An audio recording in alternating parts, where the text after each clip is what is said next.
ஹல்லேலூயா. இயேசுவே ஆண்டவர், இயேசுவே நல்லவர், இயேசுவே வல்லவர், ஹல்லேலூயா. Price the Lord. ஒரு பாடலை பாடி நாம் மீண்டும் செய்திக்குள் செல்வோம்.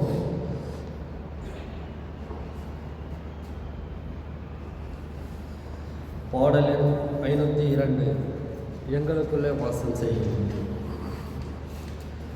எங்களுக்குள்ளே வாசம் செய்யும் ஆவியானவரே, என்னாலில் உம் சித்தம் போல் நடத்தி செல்லுமையா. எங்களுக்குள்ளே வாசம் செய்யும் ஆவியானவரே, என்னாலில் உம் சித்தம் போல் நடத்தி செல்லுமையா. ஆவியானவரே,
Praise the Lord.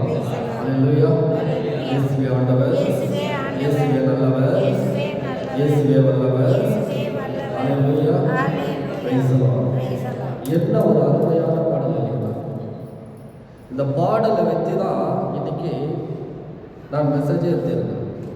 இந்த ஒரு பாடலை பாடி ஒரு நாளில் இந்த மெசேஜ் எடுத்திருக்கிறேன். முந்தானத்து வரைக்கும் நான் இந்த மெசேஜை போடலை. ஆனால் நேற்று 11:15 ஒரு மெசேஜ் போட்டேன். நான் மெசேஜ் எடுக்கிறேன்னு. அதுக்கப்புறமா தான் நான் மெசேஜுக்கு உட்காந்தேன். ஆண்டவர் ஆவியானவர் சொல்றது என்ன தெரியுங்களா? யாருமே விளக்க முடியாத பைபிள்ல இருந்து, திருவெளிப்பாட்டில் இருந்து யாருமே விளக்க முடியாத அர்த்தங்களை ஆவியானவர் நமக்கு விளக்குவார். Price the Lord. ஹalleluya. எவ்வளவு பேர் இதை நம்புறீங்க? நான் நம்புறேன். Price the Lord.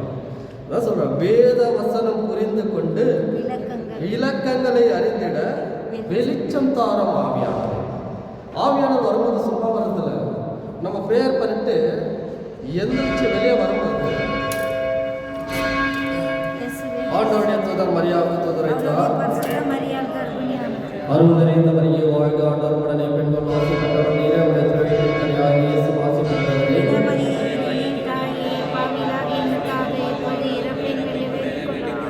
இதோ ஆண்டவரின் அடிமை. அருள் நிறைந்த மரியே வாழ்க, ஆண்டவர் உடனே பெண்கள் வாசி பெற்றவர் நீரே, உடைய திருவயிற்றின் கனியாகிய இயேசு வாசி பெற்றவரே.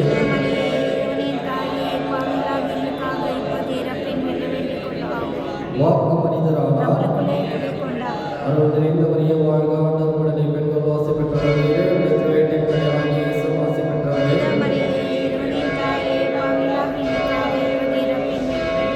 இயேசு கிறிஸ்துவின் வாக்குறுதிகளுக்கு நாங்கள் தகுதிப்படி ஜெபிப்போம். இறைவா, திருமகன் மனிதரான தேவனுடைய வானதூதர் வழியாக நாங்கள் அறிந்திருக்கிறோம். அவருடைய பாடுகளினாலும் இறப்பினாலும் நாங்கள் உயிர்ப்பின் மாட்சிமை பெற உமது அருளை வழிவீராக எங்கள் ஆண்டவராகிய இயேசு கிறிஸ்து வழியாக அன்னையின் பரிந்துரையோடு போய் கொண்டாடுகிறோம். ஆமென். Praise the Lord. Praise the Lord.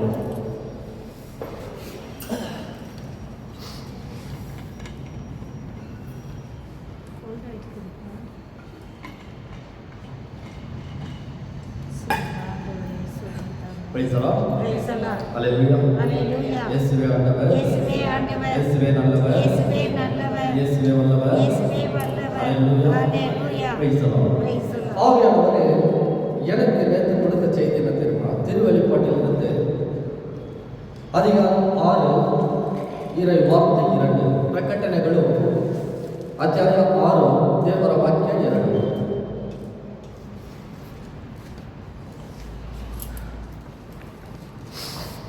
உடனே ஒரு வெள்ளை குதிரையை கண்டு, ஒரு வெள்ளை குதிரையை கண்டு அதன் மேல் ஏறி இருந்தவரிடம் அதன் மேல் ஏறி இருந்தவரிடம் ஒரு வில் இருந்தது. ஒரு வில் இருந்தது. அவருக்கு வாகை சூடப்பட்டது. அவருக்கு வாகை என்றால் கிரீடம், கிரீடம் சூடப்பட்டது. வெற்றி மேல் வெற்றி கொள்ள அவர் வெளியே புறப்பட்டு சென்றார். வெற்றி மேல் வெற்றி கொள்ள அவர் வெளியே புறப்பட்டு சென்றார். அதே திருவெளிப்பாட்டில் பிரகடனைகள் 6:4 படிக்கும். அப்பொழுது சிவப்பு குதிரை ஒன்று வெளியே வந்தது. சிவப்பு குதிரையும் ஒன்று வெளியே வந்தது. அதன் மேல் ஏறி இருந்தவருக்கு உலகில் அமைதியை குலைக்க அதிகாரம் கொடுக்கப்பட்டது. உலகில் உள்ள எல்லார் மீதும் அமைதியை குலைப்பதற்கு அதிகாரம் கொடுக்கப்பட்டது. பெரியதொரு வாளும் அளிக்கப்பட்டது. பெரியதொரு வாளும் அவர் கையில் கொடுக்கப்பட்டது. மனிதர் தம்முள் ஒருவரை ஒருவர் படுகொலை செய்ய வேண்டும் என்றே இவை அவருக்கு கொடுக்கப்பட்டன. மனிதர் தம்முள் ஒருவரை ஒருவர் படுகொலை செய்ய வேண்டும் என்று இதை அவருக்கு கொடுக்கப்பட்டது. அதே அதிகாரத்துல 6:5 படிக்கும். ஆட்டுக்குட்டி மூன்றாவது முத்திரை உடைத்த பொழுது அவ்வுயிர்களுள் மூன்றாவது வா என்று அழைக்க கேட்டேன். தொடர்ந்து ஒரு கருப்பு குதிரை வெளியே வர கண்டேன். அதன் மேல் ஏறி இருந்தவருடைய கையில் ஒரு நிறைகோல் இருந்தது.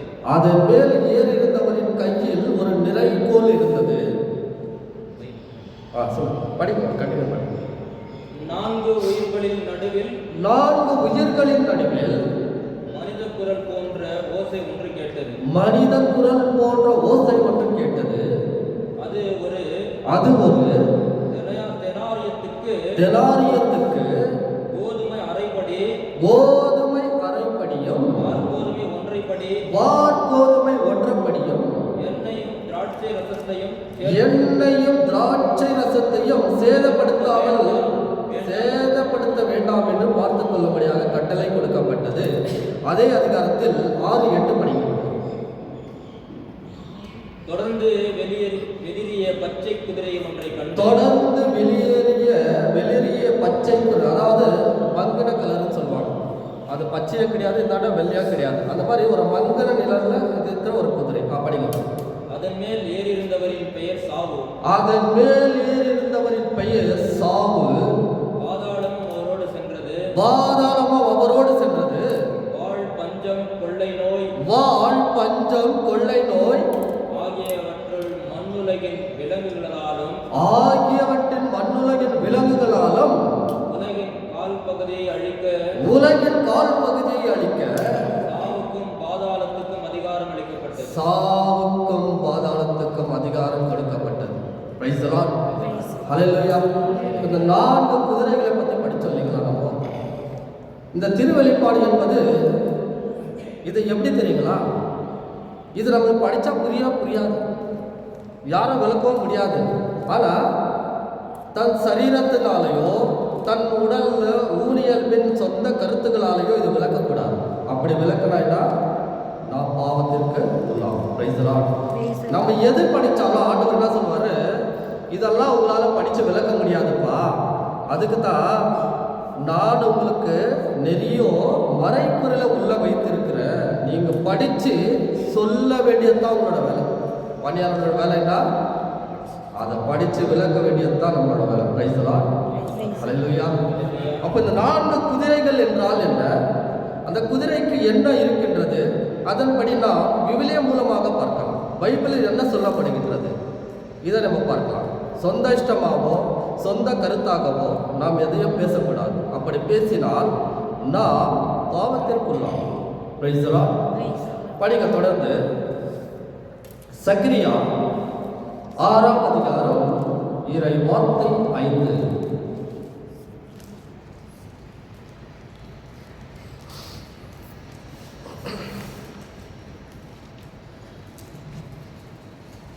புதிய ஏற்பாடுக்கு முன்னாடி லாஸ்ட் சாப்டர் 6:5. அதுக்கு முன்னாடி 4 கூட படிக்கும். 4 கூட படிக்கும்.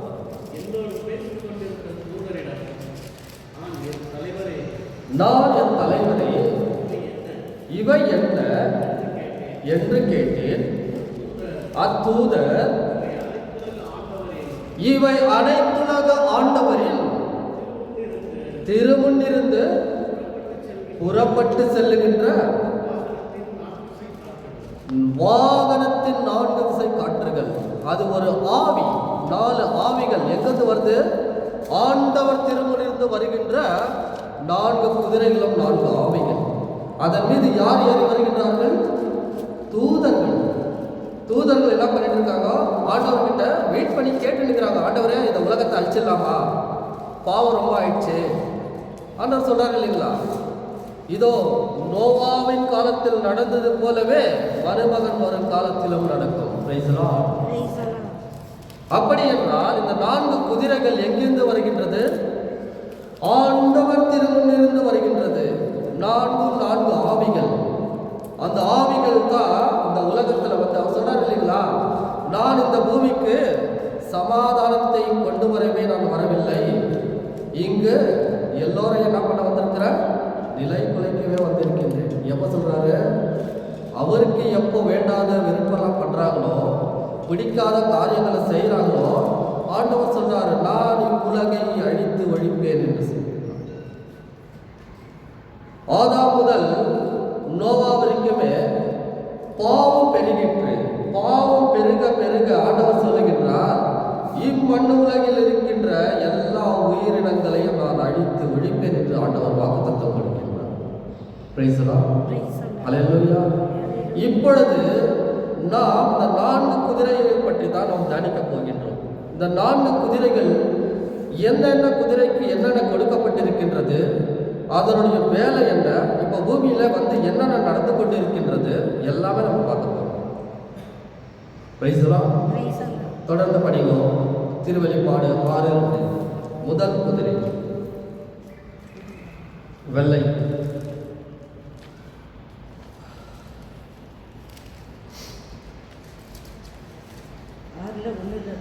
ஆறு 2 இறைவார்த்தை 2. திருவெளிப்பாடு 6 இறைவார்த்தை 2. பிரகடனைகள் 6:2. ஒரு வெள்ளை குதிரை வெறும் வெள்ளை கண்டேன். அதன் மேல் ஏறி இருந்தவரிடம் அதன் மேல் ஏறி இருந்தவரிடம் ஒரு வில் இருந்தது. ஒரு வில் இருந்தது. அவருக்கு வாகை சூட்டப்பட்டது. அவருக்கு வாகை சூடப்பட்டது. வெற்றி மேல் வெற்றி கொள்ள வெற்றி மேல் வெற்றி கொள்ள வெளியே புறப்பட்டு சென்றார். வெளியே புறப்பட்டு சென்றான். அவன் ஜெயிக்கிறவனாகவும் ஜெயிப்பவனாகவும் புறப்பட்டு சென்றான். யார் இந்த தூதன்?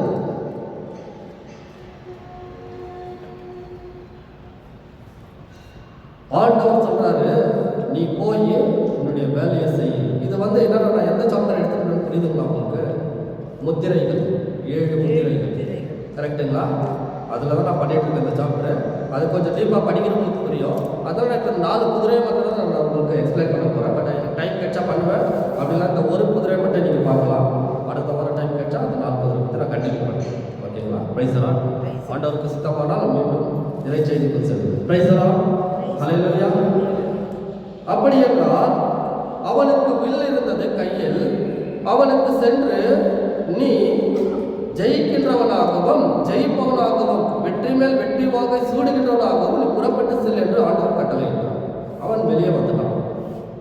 குதிரைனா எப்படி குதிரை மேலே உட்காந்து இருப்பாங்களா? அது ஒரு ஆவி. இப்போ இந்த உலகத்துல நம்ம யார்கிட்ட பேசிட்டு இருக்கோம்? யாமா ஜோதியம்மா தபஸ் காலத்துல சாத்தான முடியாம பேசுற நீ?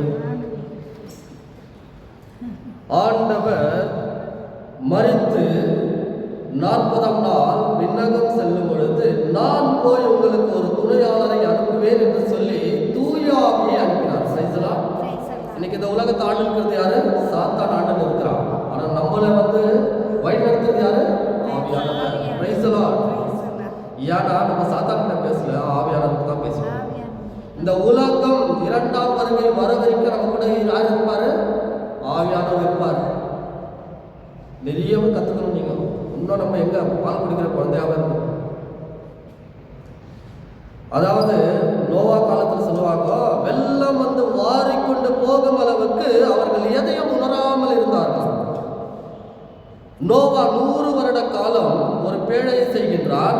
அவன் சொல்லுகின்றான், மனம் மாறுங்கள், மனம் மாறி ஆண்டவரை ஏற்றுக்கொள்ளுங்கள், உண்மையான கடவுளை வழிபடுங்கள், நீங்கள் மீட்பு பெறுவீர்கள் என்று. அவங்க சொன்னாங்க, ஜனங்க பைத்தியக்காரன். என்ன சொன்னாங்க? பைத்தியக்காரன் சொன்னாங்க. 100 வருடம் ஒரு கப்பலை கட்டுறான். அப்போ அவன் பைத்தியக்காரனா? ஆவியானவர் கூட பேசுறவங்க பைத்தியக்கார மாதிரி தான் இருப்பான். Praise the Lord. ஹல்லேலூயா. இயேசுவே ஆண்டவர். ஏனென்றால் நான் ஆவியின் பைத்தியம், ஆண்டவர் இயேசுவுக்காக பைத்தியம். Praise the Lord. ஹல்லேலூயா. ஆண்டவர் சொல்லுகின்றார், நான் உலகை மீண்டும் அழித்து ஒழிப்பேன் என்று சொல்லி தண்ணீரால் அழித்தார். 2வது முறையாக, நான் இனி இவ்வுலகை தண்ணீரால் அழிக்க மாட்டேன் என்று வாக்குத்தத்தத்தை கொடுத்து ஒரு வானவில்லை வைத்தார். Price the Lord. எல்லாருக்கும் படிச்சிருப்போம், தெரிஞ்சிருக்கும். அதனால மறுபடியும் சொல்றோம்.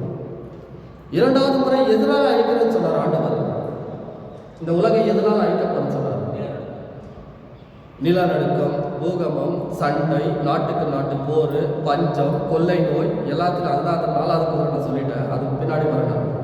ஆனா ஆண்டவர், உனக்கு முன்பாக நீரையும் நெருப்பையும் வைத்துள்ளேன். நீர்ன்றது என்ன? ஞானஸ்தானத்துக்கும் வரும். அதே மாதிரி நீர்ன்றது உலக அழிவிற்கும் வரும். நெருப்பென்று அது எலியாவை அக்னியா இருக்கிறாரு, பலி பொருளாக ஏற்றுக்கிறதுக்கும் வரும். அதே சமயத்தில் உலகில் அழிக்கிறதுக்கும். Price the Lord. 2ஆம் முறை இந்த உலகம் நெருப்பினால் வெந்து அழிய போகின்றது. Price the Lord. அதுதான் ஆண்டவர் திருவெளிப்பாட்டில் சொல்றாரு, உனக்கு முன்பாக நீரையும் நெருப்பையும் வைத்துள்ளேன். ஒரு முறை தண்ணீரால் அழிந்து விட்டது, மீண்டும் இவ்வுலகம் நெருப்பினால் அழிய போகின்றது. அதற்கு முன்பாக இதெல்லாம் நடந்தே ஆக வேண்டும். அதற்காகத்தான் இந்த 4 குதிரைகள் அனுப்பப்பட்டிருக்கின்றது. படிக்க தொடர்ந்து. இப்போ எப்படி இந்த தூதர்கள் ஆவிகள், 4 ஆவிகள் எப்படி வேலை செய்யுதுன்னா, நான் எப்படி சொல்றேன் புரிய வைக்கிறேன், ஈஸியாக சொல்லிடுவேன். ஒரு அரசர் இருக்கின்றார் இல்லைங்களா? அப்போ அந்த அரசர்கிட்ட அவர் போய் அவரே வேலை செய்வாரா? கீழே மந்திரி கிட்ட சொல்லி, மந்திரி கிட்ட இருக்கிற சேவகர்கள் போய் வேலை செய்வாங்க. சேவகர் தான் வேலை செய்வாங்க. அப்போ இந்த 4 குதிரைகள் எங்கேருந்து வருதுன்னு படித்தோம். நம்ம எங்கேருந்து வருதுன்னு படித்தோம்? சக்கரியா 6:5 படித்தோம் இல்லைங்களா? நம்ம உலகின் படைத்த ஆண்டவரிடம் இருந்து வருகின்றது என்று படித்த 4 குதிரைகளும் லைனா வந்து புறப்பட்டு வந்ததுன்னு படிக்கணும் இல்லைங்களா? அந்த குதிரைகள் எங்க வருது? உலகை படைத்த ஆண்டவரிடம் இருந்து, உலகிற்கெல்லாம் அரசர் அவரிடம் இருந்து வருகின்றன. அப்போ அவர் வந்து வேலை செய்யணுமா? தூதர்கள் வந்து வேலை செய்யணுமா? தூதர்கள் தான் வந்து வேலை செய்யணும். உலகை அழிப்பதற்கும் சரி, கொள்ளை நோய் வருவிப்பதற்கும் சரி, பஞ்சத்தை வருவிப்பதற்கும் சரி, நாட்டில் ஒருவர் மீது ஒருவர் நாட்டுக்கு சண்டை வருவிப்பதற்கும் சரி, இதை யார் செய்யணும்? தூதர்கள் தான் செய்யணும். ஏன்னா கட்டளை அங்கிருந்து தான் வரும். Praise the Lord. அல்லேலூயா. இயேசுவே ஆண்டவர், இயேசுவே நல்லவர், இயேசுவே வல்லவர். அல்லேலூயா. Praise the Lord. அப்படி என்றால் இந்த சேவகர்கள் வேலை செய்யும் போது தான் இந்த 4 ஆவிகளும் ஆண்டவருடைய கட்டளைக்கு இணங்கி நீங்கள் போய் உலகில் இருக்கின்ற எல்லா அமைதியும் சீர்குலைக்க போகணும்னு அனுப்புறார்.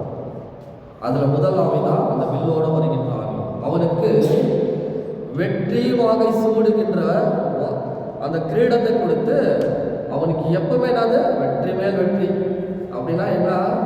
அவன் எடுத்துன்னு வர அந்த காரியம் எதுவுமே தோல்வியே இல்லை. அதாவது நல்ல காரியத்துக்கு வரலாம். இந்த உலகத்துல எப்பொழுது எல்லா விதமான சடங்காச்சாரங்களையும் ஒருவரை ஒருவர் மதித்து நடக்காம, ஒருவருக்கு ஒருவர் தாழ்ந்து நடக்காம, இவர்கள் மேன்மையானவர்கள், இவர்கள் கீழ் ஜாதிகள், இவர்கள் தாழ்த்தப்பட்டவர்கள் என்று எல்லாமே எப்படி போயிட்டு இருக்குது இன்னைக்கு? ஒருவரை மெச்சு ஒரு மேலே ஏறாங்க இல்லைங்களா? அதுக்கு தான் ஆண்டவர் சொன்னாரு, நீ போய் உன்னுடைய வேலையை செய். இது எப்படி தெரிஞ்சுக்கிறது? நம்ம தொடர்ந்து படிக்கலாம். திருவெளிப்பாடு 13:7.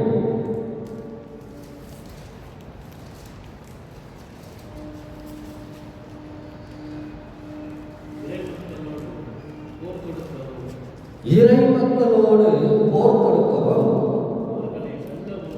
அவர்களை வெல்லவும் அதற்கு அனுமதி வழங்கப்பட்டது. குலத்தினர், மக்களினத்தினர், மொழியினர், நாட்டினர் ஆகிய அனைவர் மீதும் அதுக்கு அதிகாரம் அளிக்கப்பட்டது. Price the Lord. யார் யார் மேல அதிகாரம் கொடுக்கப்பட்டிருக்குது? ஒவ்வொரு குலத்து மேலேயும், ஒவ்வொரு நாட்டின் மேலேயும், ஒவ்வொரு மொழியின் மேலேயும், ஒவ்வொரு மதத்தின் மேலேயும் அதுக்கு என்ன அதிகாரம் அளிக்கப்பட்டிருக்கின்றது? போய் உன்னுடைய வேலை செய்ய அவர்கள் அழித்து வழின்னு சொல்லி என்ன பண்ணுகிறாரு? இறை மக்களை கூட விட்டு வைக்கலையா? யாரை விட்டு வைக்கல? இறை மக்களை கூட விட்டு வைக்கல. நீங்க பார்த்துருப்பீங்க இப்பதான் ரீசெண்டா நெறியோ, அஸ்ஸாம், ஒரிசா, வடநாட்டிலலாம் நீங்கள் நார்த் சைடெல்லாம் போனீங்கன்னா லாஸ்ட் இயர் 2024-25 எவ்வளோ சர்ச்சை அடிச்சு வச்சாங்க? எவ்வளோ சர்ச்சை அடிச்சு வச்சாங்க? 2000 சர்ச், 2250 சர்ச், 24-25 ஒரிசா, மணிப்பூர், எவ்வளோ பேரை உயிரோட கொளுத்துட்டாங்க.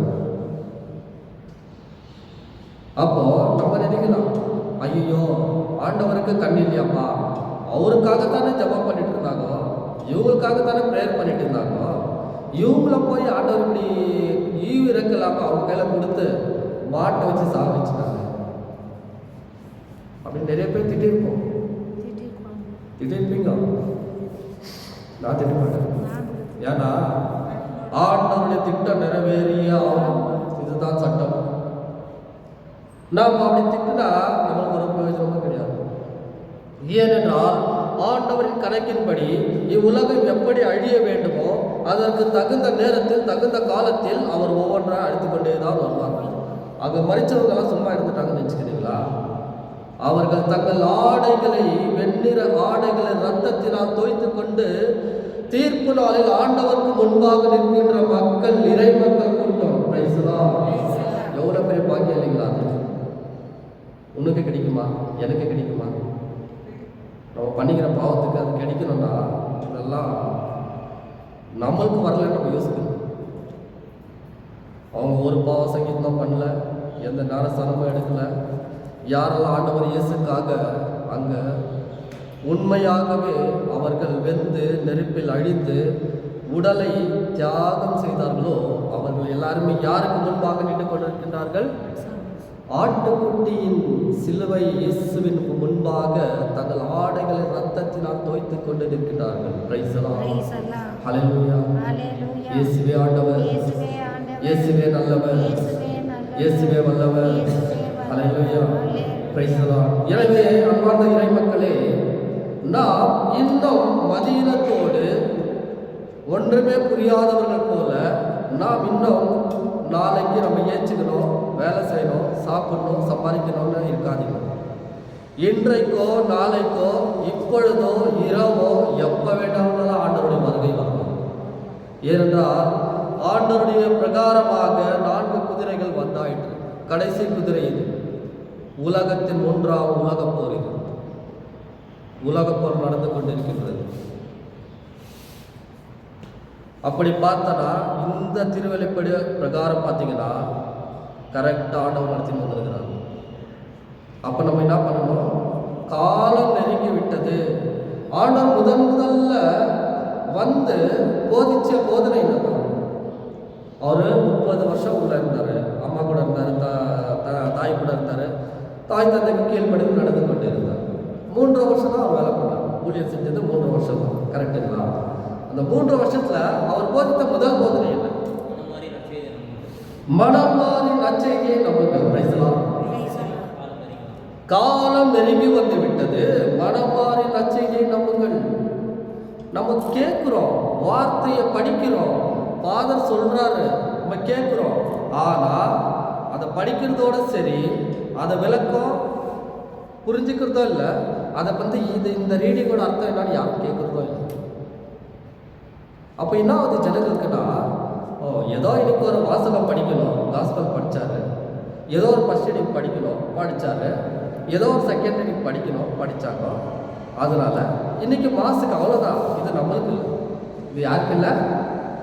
இது நம்மளுக்கு இல்லை. கட்டளை என்னது? இது ஞாயிற்றுக்கிழமைகளில் முழு பூசை காண்பது ஆண்டவருடைய கட்டளை. ஆண்டவர் 7ஆம் நாள் ஓய்வு இருந்தார். 7ஆம் நாள் ஓய்வு நாள். அந்த ஓய்வு நாளை பற்றி தெரியுமா? தெரியும்.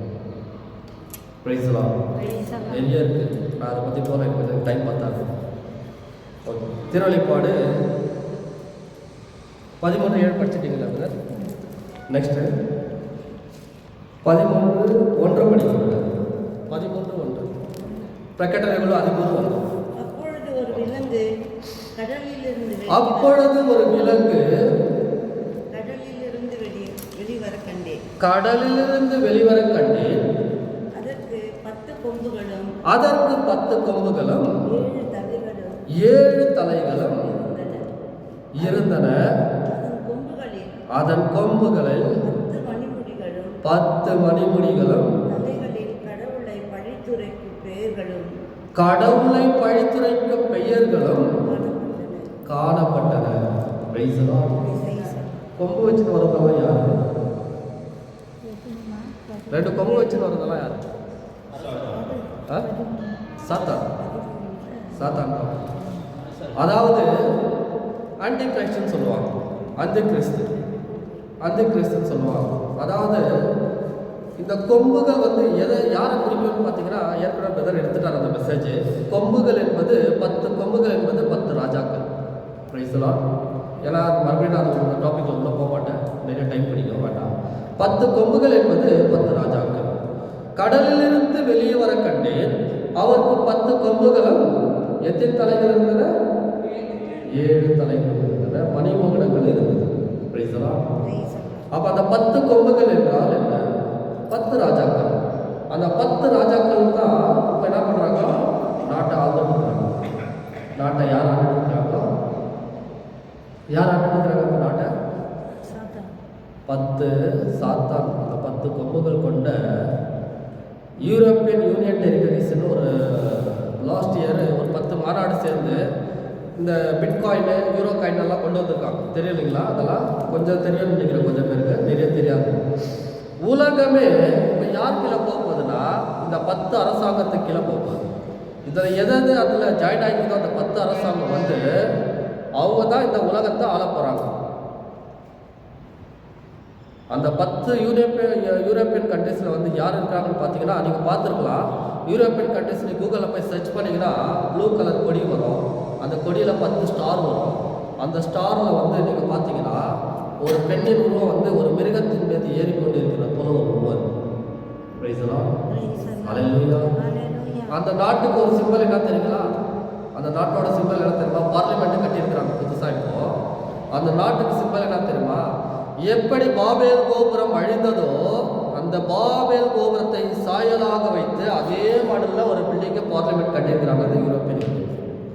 இவங்க யாருன்னு கேட்டிங்கன்னா, இவங்க தான் நெக்ஸ்ட்டு இந்த உலகத்தை ஆளுகின்ற ஆன்டி கிரைஸ்ட். அதுக்கு தான் இந்த உலகம் ரெடி ஆகி இருக்குது. இப்போ கடைசி ஐரோப்பா கண்ட்ரிஸ், அதுதான் யூரோப்பியன் கண்ட்ரிஸ். இந்த ஐரோப்பா கண்ட்ரிஸ் தான் வந்து இந்த 10 பேர் தான் இந்த உலகத்தை ஆள போகிறாங்க. நம்ம காயின்ஸ் இருக்காது, கரன்சி இருக்காது, எந்த நாட்டு டாலரும் இருக்காது, எந்த தினாரும் இருக்காது, ஒன்றும் இருக்காது. Only hero coins, hero notes. அப்போ என்ன பண்ணுவா? உலகம் எங்கும் ஒரே வழி. இப்போ சொன்னார் இல்லையா, அவர் படித்தார்ல 13:7 எல்லா நாட்டினரையும், எல்லா மக்களினங்களையும், எல்லா இறை மக்களையும், எல்லா மொழி பேசுகின்றவர்களையும் அவரை அழிக்க அதற்கு அதிகாரம் கொடுக்கப்பட்டது. இந்த அதிகாரம் அவங்க ஏற்கனவே எடுத்துட்டாங்க. எப்போ? 3 வருஷத்துக்கு முன்னாடி. எங்கே? அந்த சார்க் மாநாடுன்னு சொல்கிற அந்த யூஎஸ்ஏ கண்ட்ரியில் அவங்க அப்பயே ரிஜிஸ்டர் பண்ணி அதுக்கு அந்த நாட்டில் இருக்கிறவங்க 10 பேரும் அவங்களோட என்ன அந்த நாட்டோட பதிப்பு என்ன இருக்குமோ அவ்வளோ பணத்தையும் அவங்க போட்டு அவங்க ஒரு சர்வாதிகாரத்தை கொண்டு வராங்க. அந்த சர்வாதிகாரம் என்னன்னா, அவங்க பார்த்தீங்கன்னா அவங்களுக்கென்று ஒரு தனி நாடு, அவங்களுக்கென்று ஒரு தனி ஆர்மி, அவங்களுக்கென்று ஒரு தனி உலகம். அவங்க தான் நெக்ஸ்ட்டுனா அவங்க என்ன சொல்கிறாங்களோ அதுதான் நடக்கும். இப்போ நீங்கள் சொன்ன மாதிரி படிச்சுங்க இல்லைங்களா? இப்போது எண்ணெயையும் எதை சேதப்படுத்தாத? திராட்சை ரசத்தையும் சேதப்படுத்தாது. இப்போ கேஸ் தட்டுப்பாடு வந்தாச்சா? பெட்ரோல் தட்டுப்பாடு வந்தாச்சா? கோதுமை இல்லை போயிடுச்சா? உலகிலேயே அதிகமான கோதுமை விளையிற நாடு எது தெரியுமா? யுக்ரைன். ரஷ்யா 2வது பிளேஸ். உலகத்தில் அதிகமான கோதுமை விளையிற நாடு எதுன்னு கேட்டிங்கன்னா, ஒன்று யுக்ரைன், இன்னொன்று வந்து ரஷ்யா. 2 நாட்டுக்குமே சண்டை, யாருமே கோதுமை விளையில. எவ்வளோ தட்டுப்பாடு தெரியுங்களா? அதான் இப்போ சொல்கிறார்கள் ஆண்டவர், அரைப்படி வார் கோதுமைக்காக நம்ம சாப்பாடு இல்லாத போகும். இதெல்லாம் நடந்துகிட்டே இருக்குது கண்ணுக்கு முன்பாக. ஆனால் நம்ம எப்படி உட்காந்துக்கிறோம்? இன்னும் நோவா காலத்தில் பெண் எடுத்தோம், பெண் கொண்டோம், குடித்தோம், உண்டோம், புசித்தோம், ஜாலியாக போயிட்டு. கண்டிப்பாக தானே? என்னையும் சேர்த்து தான். இன்னைக்கு வரைக்கும் சந்தோஷமாக வச்சுருக்கிறார். ஆமாம், அதுதான் தெரியாமல் இது சந்தோஷம் கிடையாது. நமக்கு காலம் நெருங்கி விட்டது. மனமாறி நற்செய்திய நம்புங்கள். ஒவ்வொருத்தரும் சொல்ல வேண்டிய கடமை இது. கட்டாயத்தின் ஊழியம் இது. கடைசி காலத்தின் எண்டிங் மெசேஜ் இது. End time message. எப்போ வந்தாலும் உலகம் அழியலாம், எப்போ வந்தாலும் ஆண்டவர் வர்றதுக்கு ரெடியாக இருக்கிறாரு. எப்போ வருவார், எந்த நாளையோ எந்த இதையோ அவர் சொல்ல மாட்டார். வர வேண்டிய டைமில் கரெக்டாக வந்துடுவார். அது கூட நான் மெசேஜ் கொடுத்தாங்க இல்லைங்களா? அந்த வரும்பொழுது எவ்வளோ நேரம் அந்த 2ஆம் வருகையில் எப்படி எவ்வளோ நேரம் நடக்கும்னு கூட சொன்னார். 1 நிமிடம், ஒரே 1 நிமிடம். அதாவது கண்ணிமைக்கும் நேரத்தில் யாரெல்லாம் ஆண்டவர் எடுத்துக்கொள்ளணும்னு நினைக்கிறாரோ உயிரோடோ அவங்களாம் எடுத்துக்கொள்ளப்படுவார். அதுதான் செகண்ட் கமிங். 3வது வருகை இருக்குது. அது எப்போ? அந்த 7 வருட காலம், உபத்திரவ காலம், இந்த 10 ஆண்டு அவர்கள் கையில் ஒப்பு கொடுக்கப்பட்டு பாதாத்தில் இருக்கின்ற கட்டுக்கடங்காத ஆவிகளை அந்த கிறிஸ்துவை வெளியே விட்டு அந்த 7 வருடம் வந்து மகா உபத்திரவ காலம். மகா உபத்திரவ காலம் நிறைய கஷ்டப்பட போகிறோம் நம்ம. ஆனால் நான் சொல்றது என்ன தெரியுமா? யாரெல்லாம் வந்து ஆண்டவரே நீர் வருகையில் வரும்போது என்னை எடுத்துக்கொள்ளன்னு யாரை கேட்டு ஜெபிக்கிறீங்களோ கண்டிப்பாக நம்மலாம் ஆண்டோடைய பரலோக ராஜ்யத்துக்கு போயிடுவோம். பரலோக ராஜ்யம் கிடையாது, பேருக்கு யாரெல்லாம் இன்னும் 7 வருஷம் இல்லைப்பா, எதுக்கு இன்னும் வீடு வாங்கிட்டேன், கார் வாங்கிட்டேன், நிறைய ஆஸ்தி இருக்குது, இதெல்லாம் விட்டு போக முடியாது அப்படின்னு நினச்சிங்கன்னா நீங்கள் கண்டிப்பாக இதெல்லாம் அனுபவிச்சு தான் ஆகணும். இன்னைக்கு பெட்ரோல் பெரிய பேரல் எடுத்துன்னு போய் நாளைக்கு வேணும் தொப்பி வச்சுருந்தாங்க. ஆமாம், நெக்ஸ்ட் உங்களுக்கு கேஸ் கூட கிடைக்காது. பஞ்சம். இப்போ எந்த குதிரையில் இருக்க தெரியுமா? பஞ்ச காலத்தில் இருக்கிறோம். நான் ஏற்கனவே அந்த மெசேஜ் ஒரு வாட்டி சொல்லியிருக்கிறேன். பஞ்சம் வரும்போது நெக்ஸ்ட் அப்படின்னு ராஜ்பால் பிரதர் இருக்கும்போது கொடுத்துருக்கோம் மெசேஜ். இப்போ தலை விரிச்சு ஆழப்போகுது பஞ்சம். என்னது? அரிசி கிடைக்காது, சாப்பாடு சாப்பாடு கிடைக்காது, காசு இருக்கும், நம்ம ஏதோ வாங்க முடியாது, சாப்பிட வாங்கவோ விற்கவோ நம்மளுக்கு எதுவுமே இருக்காது. இது எல்லாம் யார் அழ போறானா? அதனால தான் சொன்னேன் நான், நாளைக்கு வேணும்னு எடுத்து வைக்கிறத விட இன்னைக்கு இருக்குதானே தெரியாது. ஆனாக்கா அவங்க ஒரு பெரிய பேரலே வாங்கி வைக்கிறாங்க. அது எவ்வளோ நாளைக்கு? ஆண்டவர் சொன்னார் செல்வந்தரை பார்த்து, நான் களஞ்சியத்தில் எல்லா தானியங்களையும் சேர்த்து வச்சுட்டேன், எனக்கு ஒரு வருஷத்துக்கு வேணுமா இருக்கிற களஞ்சியில் தானியத்தை சேர்த்து வச்சுட்டேன், நான் நிம்மதியாக சாப்பிட்டு குடிச்சு தூங்கி நிம்மதியாக இருப்பேன்னு சொல்கிறார் ஆண்டவரே. சொல்கிறார் அவர் பார்த்து, மகனே இன்னைக்கு நைட்டே நீ சாப்பிட போற, நீ யாப்பா சேர்த்து வச்சு இவ்வளோ கஷ்டப்பட்ட நீ. எக்ஸ்ட்ரா இடம் இருக்கிற குச்சி கட்டி சல்லு வேலை போட்டு வச்சுக்கிறேன். அப்போது சாவு யார் கேளுங்கிறது நம்மளுக்கு தெரியாது. ஆண்டவர் கையில் பஞ்சம் வந்துச்சா, கொள்ளை நோய் வந்துச்சா, எவ்வளோ பேர் இன்னைக்கு கொரோனாவில் எவ்வளோ பேர் இருந்திருக்கிறாங்க. உலகில் 1/3 கால் பாகம் அழித்து ஒழிக்கன்னு சொன்னாங்க. அதன் பிரகாரம் இந்த சார்க்கு மாநாடு கொடுத்த ஒரு ஸ்டேட்மெண்ட் என்ன தெரியுமா? எவ்வளோ பேர் இறந்துருக்கிறாங்கன்னு கேட்டிங்கன்னா கரெக்டான ஸ்டேட்மெண்ட்டை தரலாம். கரெக்டான ஸ்டேட்மெண்ட்டு யாருமே தரல. ஏன்னு கேட்டிங்கன்னா இதெல்லாம் சொன்னாக்கா அவங்க பைபிளில் இருக்கிறது உண்மையாகிடும். என்ன ஆகிடும்? உண்மையாகிடும். 800 கோடி மக்கள், எவ்வளோ பேர் இருக்காங்க? 800 கோடி மக்கள். 800 கோடி பேர் மக்களில் கால்வாசி மக்கள் என்றால் எவ்வளோ பேர்? 200 கோடி. 200 கோடி மக்கள் இந்த உலகத்தில் கொரோனா அந்த கொள்ளை நோயினால இருந்திருக்கிறாங்க. உலகம் ஃபுல்லாக. இதெல்லாம் வேதாகமத்தில் கொடுக்கப்பட்டிருக்கின்ற சாட்சிகள். ஆனால் இன்னொரு கொரோனாவும் வரப்போகுது. சரி, இந்த கொரோனா உங்களுக்கு இன்னொரு விஷயத்த சொல்கிறேன். நான் கடவுள் எனக்கு உணர்ந்து நான் உங்களுக்கு சொல்கிறேன். இது வரைக்கும் இந்த கொரோனாவில் மனுஷங்க தான் செத்தாங்க. கரெக்டுங்களா? எந்த ஆடோ மாடோ நாயோ பூனி ஏதாவது செத்துக்குதா?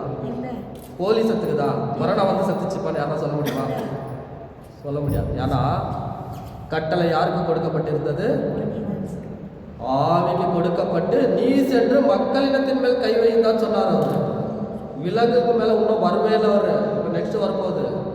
அது வந்து விலங்குகளும் சாவும், மனிதனும் சாவும். இதெல்லாம் நம்ம தெரிஞ்சுக்கணும், நிறைய படிக்க வேண்டியிருக்கு. தொடர்ந்து படிப்போம். தானியேல் 7ஆம் அதிகாரம் 23வது வசனம். தானியேல ಗ್ರಂಥ 7ನೇ ಅಧ್ಯಾಯ 21ನೇ ವಚನ.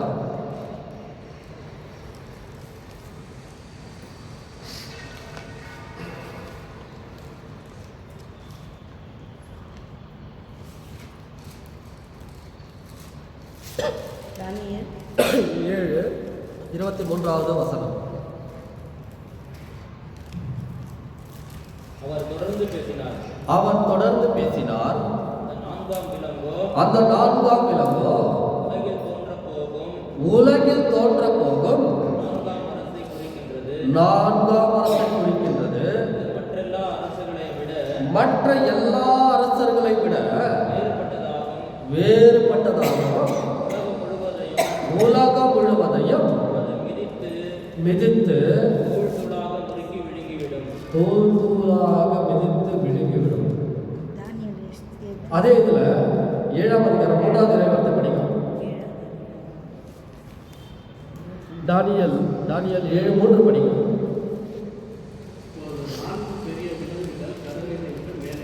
அப்பொழுது 4 பெரிய விலங்குகள் கடலிலிருந்து மேலே எழுப்பி அவை வெவ்வேறு உருவங்கள் கொண்டவை,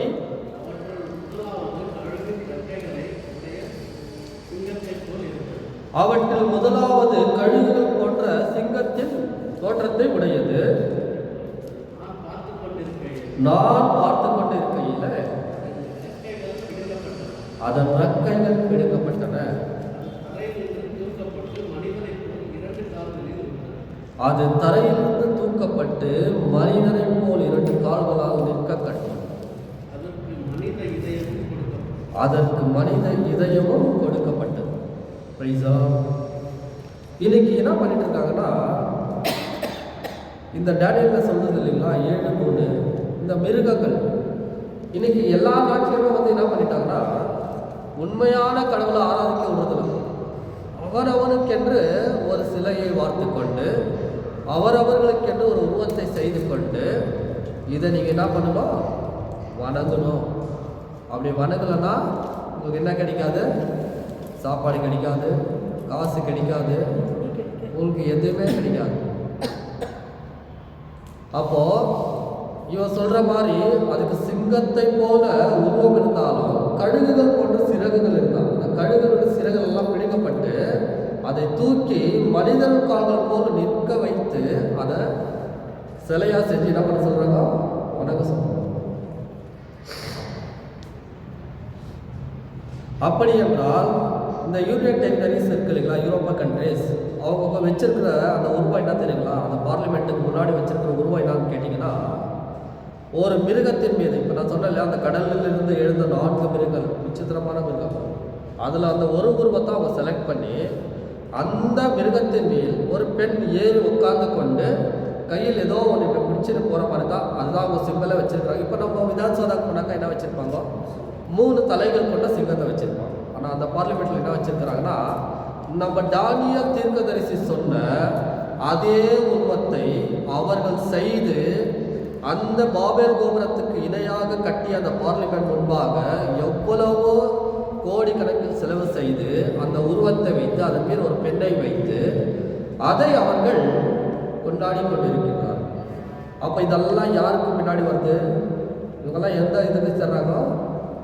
அண்டி கிறிஸ்ட். அந்த கிறிஸ்துவின் காலத்துக்கு நெருங்கி வந்துட்டாங்கன்னு அர்த்தம். அவங்க இல்லை, நம்ம தான். Praise the Lord. ஹல்லேலூயா. நம்ம எங்கே நெருங்கி வந்துட்டோம்? அந்த கிறிஸ்துவின் காலத்துக்கு நெருங்கி வந்துட்டோம். அந்த கிறிஸ்துனா என்ன? எதிர் கிறிஸ்து. கிறிஸ்துக்கு எதிராக செய்கின்ற எல்லாமே வந்து என்னது? Anti Christ. அவ்வளோதான். ஆண்டவருக்கு பிடிக்காத நீ செஞ்சா அதுனா நீ எதிராக செய்கிற. ஆண்டவருக்கு நீ எதிராக செய்கின்றார். ஆண்டவர் பாவம் செய்யாது, நம்ம என்ன பண்ணுறோம்? பாவம் செய்கிறோம். மோசையின் காலத்தில் ஒருவர் கையும் களவுமாக விபச்சாரத்தில் பிடிப்பட்டால் கல்லெறிந்து கொள்ள வேண்டும் என்பது மோசையின் சட்டம். ஆண்டவர் சொல்லுகின்றார், ஒரு பெண்ணை நீ இச்சையோடு நோக்கினாலே நீ விபச்சாரம் செய்து விட்டாய் என்று ஆண்டவர் இயேசு கிறிஸ்து சொல்லுகின்றார். எவ்வளோ கடினமாக இருக்குது இல்லைங்களா? மனசுல நீ சிந்தனையில் நெஞ்சாவே நீ பாவம் செஞ்சுட்டா அவன் கூட சொல்றாரு ஆண்டவர். மோசையின் சட்டப்படி கையும் களவுமாக பிடிப்பட்டால் மட்டும்தான் கல்லெறிந்து கொல்லப்பட வேண்டும். ஆனால் ஆண்டவர் இயேசு கிறிஸ்து புதிய கட்டளை கொடுக்கின்றார், நீ ஒரு பெண்ணை இச்சையோடு நோக்கும் பொழுதே நீ அவளோட விபச்சாரம் செய்தாயிடுச்சு என்று சொல்லுகின்றார். பரலோகம் போக முடியுமா? போக மாட்டோமே. எப்படி போக முடியும் பரலோகம்? நெவர், சான்ஸே இல்லை. ஒவ்வொரு காலகட்டத்தில் ஆண்டவர் நமக்கு உணர்த்தி கொண்டே இருக்கின்றார்கள், மனம் மாறுங்கள், மனம் மாறி நற்செய்தியை நம்புங்கள். மனம் மாறும்னா இந்த தவக்காலம் ஃபுல்லாக தியானம் கொடுக்குறாங்க. என்ன தியானம்? சரி, என்ன மாறுறீங்க அதாவது சொல்லுங்க. இந்த தவக்காலம் இத்தனை வருஷமாக தியானம் அட்டன் பண்ணுறீங்க, நீங்கள் எது மாறி இருக்கிறீங்க, என்னென்ன விட்டுருக்கேன்னு சொல்லுங்க. உங்கள் மனசாட்சிக்கு தொட்டு சொல்லுங்க. நான் ஒரு தியானத்தை அட்டன் பண்ணேன், நான் இதை விட்டுட்டேன். ஒரு தியானத்தை அட்டன் பண்ணேன், நான் இதை செஞ்சேன். ஒரு தியானத்தை அட்டன் பண்ண நான் ஆண்டவர் இயேசு கிறிஸ்துவை ஏற்றுக்கினேன். நான் ஒரு தியானத்தை அட்டன் பண்ணேன், இனிமேல் இதை நான் செய்ய மாட்டேன்னு நான் அவருக்கு முன்பாக நான் பிரமாணம் வாக்கு கொடுத்தேன். இப்போ நீங்கள் இவ்வளோ வருஷமாக இந்த தவக்காலத்தின் தியான கூட்டத்தை அட்டன் பண்ணி நீங்கள் தான் இருக்கிறீங்க. ஞாயிற்றுக்கிழமை கூட இருக்குது இல்லைங்களா? இருக்குது, சண்டே கூட இருக்குது இல்லைங்களா? அப்போது இந்த தவக்காலத்தின் நோக்கம் என்ன? அதோட அறிகுறி என்ன சொல்கிறாரு? இவ்வளோ வருஷமாக ஆண்டவர் சொல்லி வந்துருக்கிறார். இது தொடக்க ஆதி காலத்திலே சொல்கிறாரு. என்னன்னு? ஆண்டவர் வரப்போகிறாரு, நீங்கள் மனம் மாறி நற்செய்தியை நம்புங்க அப்படின்னு அப்பயே சொல்லியிருக்கிறாங்க. அது நம்மளுக்கு பின்னாடி வரும். அதுக்கப்புறம் சொல்கிறாரு ஆண்டவர் இயேசு கிறிஸ்து முதல் போதனையில், இந்த உலகம் நெருங்கி விட்டது, அழிவின் காலத்துக்கு நெருங்கி வந்து விட்டது, நீங்கள் மனம் மாறி நற்செய்தியை நம்புங்கன்னு சொல்கிறாரு. சீடர்களை பார்த்து சொல்கிறாரு, காலம் நெருங்கி விட்டது, மனம் மாறி நற்செய்தியை அறிவிங்கள் சொன்னார். 2 வார்த்தை சொல்லுகிறாரு. ஒரு வார்த்தை மனம் மாறி நற்செய்தியை நம்புங்கள். எல்லாருக்கும் அது. நமக்கு கொடுத்த வேலை என்ன தெரியுமா? மனம் மாறி நற்செய்தியை அறிவிங்கள். Price the Lord. அந்த வேலை தான் நம்ம பண்ணிட்டோம். Price the Lord. நம்ம என்ன பண்ணணும்? ஒவ்வொரு நற்செய்தி அறிவிக்கிறது தான் நம்மளோட வேலை. மேலே போனால் நீ எவ்வளோ சேர்த்து வச்சப்பா, நீ என்ன காசு சேர்த்த, என்ன பில்டிங் சேர்த்த கேட்க மாட்டாரு. எவ்வளோ ஆத்மாவை சேர்த்த, எத்தனை பேருக்கு நற்செய்தி சொன்னா கேட்பேன். எத்தையுமே அங்கே உள்ள வராது. ஒரே ஒரு குண்டு ஊசி தங்கத்தில் செஞ்சுட்டேன்னு நீங்கள் கையில் எடுத்துட்டு போக முடியுமா? முடியாது. முடியாதுல்ல. அப்புறம் எதுக்கு இந்த பேராசை? உலகம் அழிய போதுன்னு தெரியுது, கண்ணுக்கு முன்பாக எல்லா விதமான ஆம் என்றும் ஆமேன் என்றும் எல்லாவற்றும் நிறைவேறி கொண்டு இருக்கின்றது. ஆனால் நம்ம இப்போ எப்படி இருக்கிறோம்? இங்கே கேட்குறோம், விட்டுட்டு வெளியே போதுமே எல்லாமே மறந்துடும். வேற பேசணும். அட்லீஸ்ட் நான் சொல்றது தெரியுமா?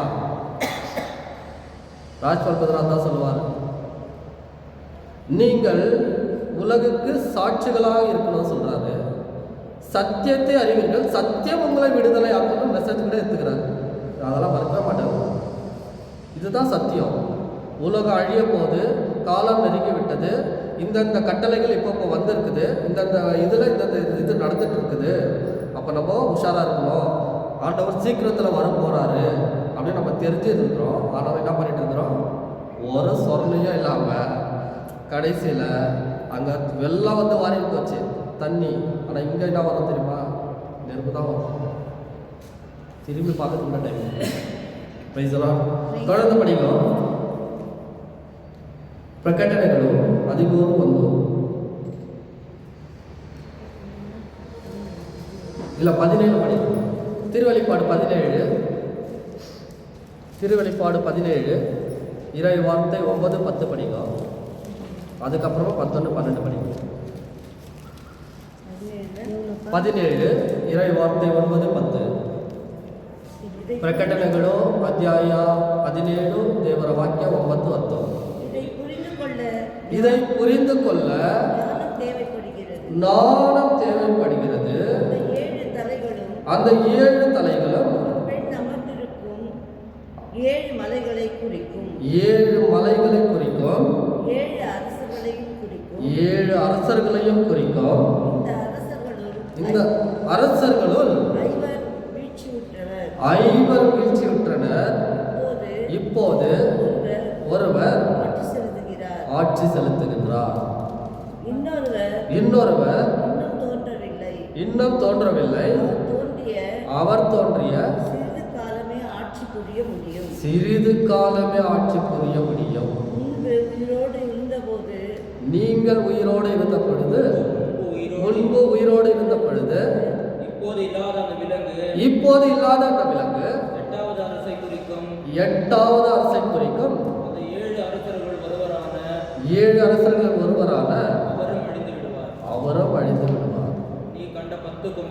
நீ கண்ட அந்த 10 கொம்புகளும் 10 அரசர்களை குறிக்கும். 10 அரசர்களையும் குறிக்கும். அவர்கள் இன்னும் ஆட்சி உரிமை பெறவில்லை. 10 பேர் ரெடி ஆயிட்டாங்க. 7 கொம்புகள் சின்ன சின்ன அரசர்கள் அது கூட போய் கை சேர்த்துச்சு. சிற்றரசர்கள் போய் கை சேர்த்துட்டாங்க அவங்க கூட. இப்போ சேராமங்கிறது யாரு? இந்தியா, பாகிஸ்தான், ஸ்ரீலங்கா மாதிரி சின்ன சின்ன நாடுகளாக இன்னும் அவங்ககிட்ட போய் சேராமல் இருக்கிறாங்க. ஏன்னா வேற விதி இல்லை. இப்போ என்ன பண்ண போறா? எனக்கு பெட்ரோல் தேவைன்னா என்ன சொல்லுவா? நீ என் கூட வந்து சேரு, நான் சொல்றதை நீ கேளு. என்ன செய்யணும்? நீ சொல்றதை நான் கேட்கணும். அப்போ இல்லைன்னா இந்த நாட்டுக்கு என்ன கிடைக்காது? கோதுமை கிடைக்காது, உனக்கு கோதுமை கிடைக்காது, எந்த ஒரு சலுகையும் கிடைக்காது. ஏன்னா எல்லாத்தையும் அவன் வாங்கி வைக்கணும். எல்லாத்தையும் அவன் வாங்கிட்டான். இந்த 10 அரசர்கள் தான் இப்போ ஆட்சி செய்ய போகிறாங்க. இதில் இன்னும் 5 அரசர்கள் வந்து வீழ்ந்து விட்டார்கள்னு சொல்லுது. இப்போ 5 அரசர்கள் வீழ்ந்து விட்டாங்கன்னு பார்த்தீங்கன்னா, இப்போதைக்கு சிற்றரசர்கள். இன்றைக்கி பார்த்தீங்கன்னா USA, ட்ரம்ப் ஆச்சுங்களா, ஈரான், இந்த மாதிரி சிற்றரசர்கள் 5 பேர் விழுந்துட்டாங்க. அதுக்கு பின்னாடி இன்னும் 3 பேர் வரணும், 7 பேர் வர போகிறாங்க. இந்த சிற்றரசர்கள் யார்? இவங்களும் என்ன பண்ணுவாங்க?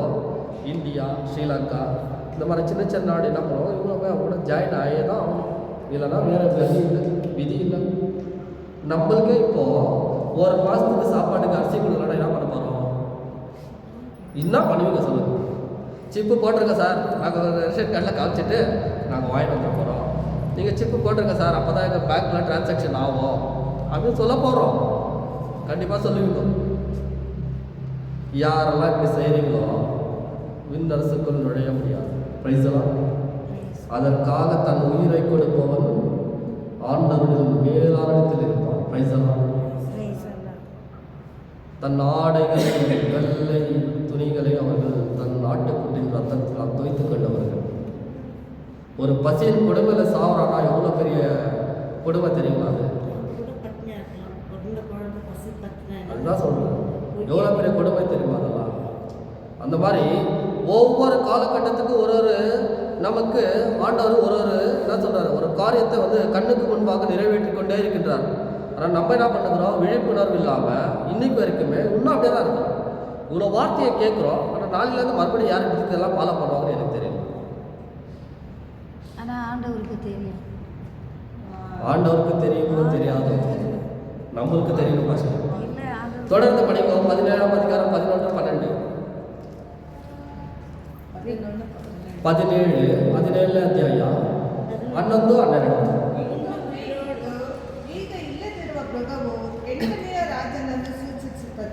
ಈಗ ಇಲ್ಲದಿರುವ ಮೃಗವು 8ನೆಯ ರಾಜ್ಯವನ್ನು ಸೂಚಿಸುತ್ತದೆ. ಅದು ಆ 7 ಮಂದಿಗೆ ಸೇರಿದು ವಿನಾಶದಂತ ತೆರಳುವಂತಾದುದು. ನೀನು ಕಂಡ 10 ಕೊಂಬುಗಳು 10 ರಾಜರುಗಳನ್ನು ಸೂಚಿಸುತ್ತವೆ. ಅವರು ಇನ್ನೂ ರಾಜ್ಯಭಾರವನ್ನು ವಹಿಸಿಕೊಂಡಿಲ್ಲ.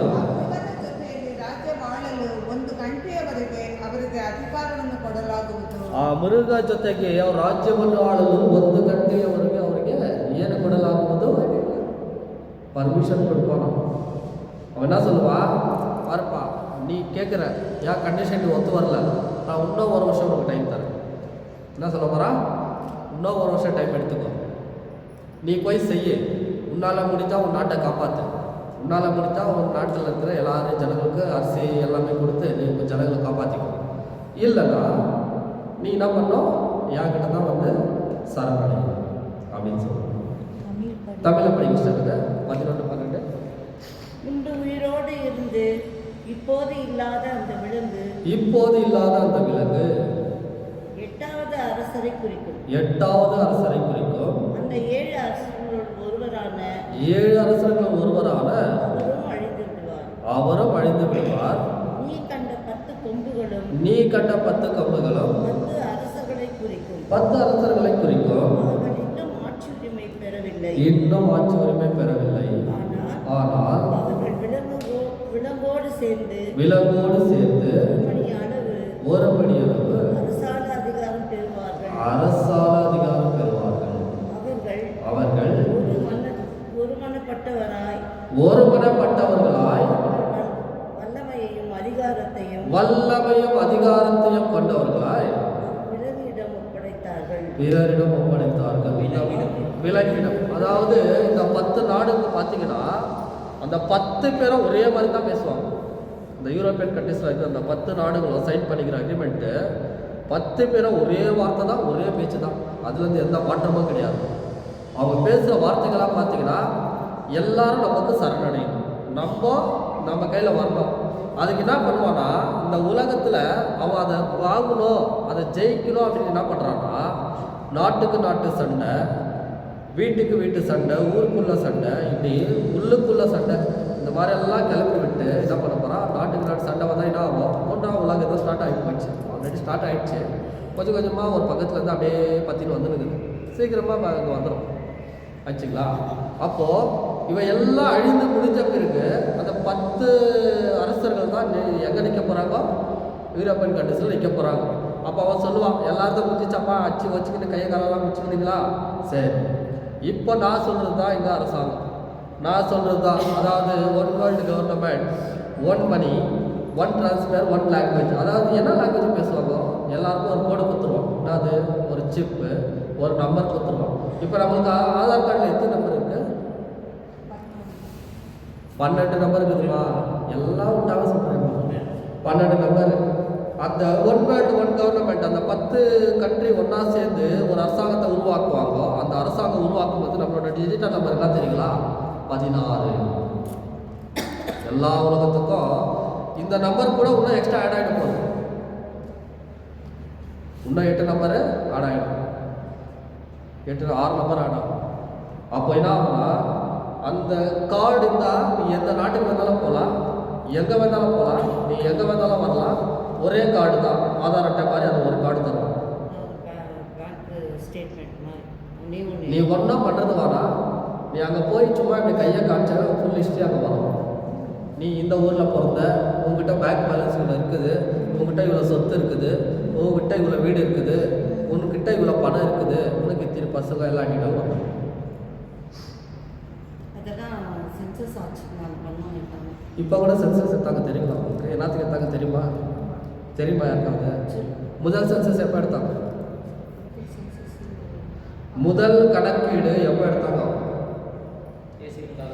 இயேசுவின் காலத்தில், ஏரோது காலத்தில். அவன் எல்லாரும் சாவடிச்ச பிறகு முதல் கணக்கு எடுக்கிறான். எப்பெல்லாம் கணக்கு எடுக்கிறாங்களோ ஒரு மாற்றம் வருது. படிச்சு பாருங்க நீங்க. எப்பெல்லாம் கணக்கு எடுக்கிறாங்களோ ஒரு மாற்றம் வரும். இது கடைசி கணக்கு. இப்போ நம்ம எடுத்துக்கிறது கடைசி கணக்கு. இது ஆகி 3ஆம் உலகம் ஸ்டார்ட் ஆகி அதுக்கப்புறம் எவ்வளோ பேர் நிற்க போகிறாங்களோ அதில் கொஞ்சம் பேர் தான் மிச்சம் மீதி இருப்பாங்க. அந்த கொஞ்சம் பேர் தான் என்ன பண்ணுவாங்க, சாப்பாட்டுக்கு வழி இல்லாமல், எதுக்கும் வழி இல்லாமல், பஞ்சத்தில் பட்னியோட பசியோட சாப்பிட்றாங்க. அதில் நம்ம இருக்குமா என்னன்னு தெரியல. ஒருவேளை வருகை வந்து ஆண்டவர் என்ன கூப்பிட்டுக்குனாக்கா கூப்பிட்டுக்குவாரா? அப்போ நீங்கள் சொல்ல தானே எங்கேயோ கூப்பிட்டுக்கணும் அப்படின்னு. ரைஸ்லாம் நம்பிக்கையே இல்லாமல் இருக்கிறீங்களா? ஐயா, நாங்களும் ஆண்டவர் வருகை வந்தால் போகணும், நம்பணும், நம்பிக்கையோட விசுவாசத்தோட ஜெபிக்கணும். நான் மட்டும் போகணும்னு சொல்லியிருக்கிறேன். அப்போ நீங்கள் என்ன சொல்லணும்? உங்களுக்கு மட்டும் ஆசை, எங்களுக்கு ஆசை இல்லையான்னு கேட்கணும் தரப்புது. ஆனால் கேட்க மாட்டேங்கிறாங்க. பார்த்தீங்களா? ரைஸ்லாம் ஏன்னா இது நான் ஒருத்தன் போகிறதுக்காக இல்லைங்க. இந்த உலகத்தில் ஆண்டவருடைய மக்கள் எல்லாருமே போகணுன்றது தான் என்னோட எண்ணம். கடவுளுடைய திட்டம் அதுதான். அதுக்காக தான் சொல்கிறார், சீடர்களை பார்த்து உலகம் நெருங்கி, காலம் நெருங்கி வந்து விட்டது, நீங்கள் சென்று உலகிற்கெல்லாம் படைப்பிற்கெல்லாம் நற்செய்தியை அறிவியுங்கள். எவ்வளோ பெரிய வார்த்தை தெரியுமா அது? ஜனங்களை பார்த்து முதல் போதனை கொடுக்குறாரு. காலம் நெருங்கி வந்து விட்டது, மனம் மாறி நற்செய்தியை நம்புங்கள். ரெண்டுக்கும் 2 விதமான அர்த்தம் இருக்குது. இதெல்லாம் தியானம் பார்த்தா ஒரு நாள் ஃபுல்லாக கொடுப்பாங்க. கடவுள் அந்த அளவுக்கு என்ன ரெடி பண்ணி வச்சிருக்காரு. கொஞ்சம் பேர் என்ன சொல்லுவாங்க தெரியுமா? நான் எங்கடா போய் மெசேஜ் கொடுத்துட்டு வந்தேன்னா, பிரதர் நீங்கள் சொல்கிறதெல்லாம் எனக்கு ரொம்ப பயமாகுது பிரதர், எனக்கு இது மாதிரி மெசேஜெல்லாம் கொடுக்காதீங்க, நைட்டில் தூக்கம் வர மாட்டேங்குது. கடவுளோட பிள்ளைக்கு எதுக்கு தூக்கம் வரணும்? நான் கேட்குறேன். நீ கடவுளுடைய ஆவியில் இருக்கின்றனா, கடவுளோட பிள்ளையா நீ இருக்கின்றனா, உனக்கு ஏன் தூக்கம் வரக்கூடாது? தூக்கம் வரணும்ல. பயம் யார் கொண்டு வருது? சாத்தான். பயத்தின் ஆவியை கொண்டு வருகிறவன் சாத்தான். நம்மளுக்கு ஏதாவது ஒரு பிரச்சனை வந்தால் ஃபஸ்ட்டு நம்மளுக்குள்ள என்ன வரும் தெரியுமா? பயம் வந்துடும். நம்மளுக்குள்ள என்ன வரும்? பயம் வந்துடும். பயம் வந்தாவே நம்ம 70% என்ன ஆகிடுவோம்? டவுன் ஆகிடுவோம். ஆனால் என்கிட்ட இருக்கிற ஒரே ஒரு அதிசயம் என்ன தெரியுமா? இதுக்கு முன்னாடி அப்படி இருந்ததில்லை. ஆனால் இப்போல்லாம் எங்கே போனாலும் யார் கூட ஆண்டவர் இருக்கிறாரு, யார் கூட இயேசு இருக்கிறாரு, ஆவியானவர் இருக்கிறாரு, தைரியம் என்கிட்ட இருக்குது. எங்கே போனாலும் தைரியமாக போகும். ஏன்னா ஆவிக்குள் இருக்கிறவங்க தான் அந்த பயம் இருக்காரு. என்னை கேட்டால் கடவுள் இப்போ எடுத்துக்கிட்டா கூட நான் ரெடி. என் மனைவி, பிள்ளைகள், அதை பற்றி நான் எதாவது கவலைப்பட மாட்டேன். அவங்க கூட நான் சொல்லிதான் இருப்பேன் வீட்டில், காலம் இந்த மாதிரி இருக்குது, பைபிள் இப்படி சொல்லியிருக்குது, இந்த நேரத்தில் இது நடக்க போகுது, நீங்களும் பைபிளை படிங்க. அதாவது சொல்கிறார், நானும் என் வீட்டாரும் மீட்படைவோம். பேசலாம். அப்போ நம்ம குடும்பத்தை நம்ம சேமிக்கணும்ல, நம்மளும் வீட்டில் உட்காரச்சு அவங்களுக்கு போதிக்கணும்ல. அதுக்காக தான் நம்ம குடும்பத்தை கொடுத்தாரு கடவுள். அதுக்காக தானே குடும்பத்தை கொடுத்தாரு. குடும்பத்தில் ஆண்டு இது இல்லைங்களா? தம்பதியர் ஆண்டு. யார் யார் இந்த வேலை பண்ணிட்டு இருக்கிறீங்க? ஆண்டவர் என்னங்கிறாரு, உன் பிள்ளைங்களுக்கும் உன் பேர பிள்ளைங்களுக்கும் எடுத்து சொல்லு. பேசலாம். நேரம் ஆயிடுச்சு, 5 நிமிஷம் தான் இருக்குது. ஸோ நான் பாதிலாம் முடிக்கிறேன். சரி, தானியேல் 7வது அதிகாரம் 7வது இறைவார்த்தை 8 படிக்கும். 7:8. 7ஆம் அதிகாரம் 7வது இறைவார்த்தை படிக்கலாம். அதுக்கப்புறம் 8 படிக்கும்.